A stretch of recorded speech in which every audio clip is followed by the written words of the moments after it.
மாண்புமிகு பேரவைத் தலைவர் அவர்களே, விண்வெளியில் உள்ள சர்வதேச விண்வெளி நிலையத்தில் ISS எனப்படும் 287 நாட்களாக தங்கியிருந்த இந்திய வம்சாவளியைச் சேர்ந்த சுனிதா வில்லியம்ஸ் அவர்களும் பூட்ச் வில்மோர் அவர்களும் தொழில்நுட்ப கோளாறு ஏற்பட்டதால் பூமிக்கு திரும்ப இயலாத நிலை ஏற்பட்டது.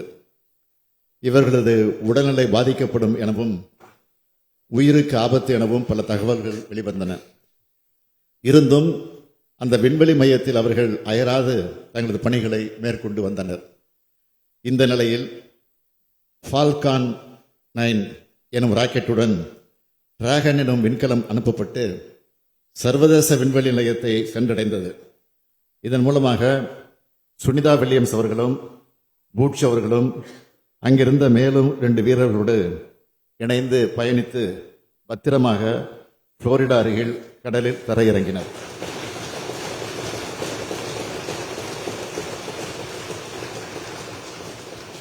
அவர் பத்திரமாக மீண்டும் பூமிக்கு வந்தடைந்த செய்தி நம் அனைவரையும் மகிழ்ச்சியடைய செய்துள்ளது.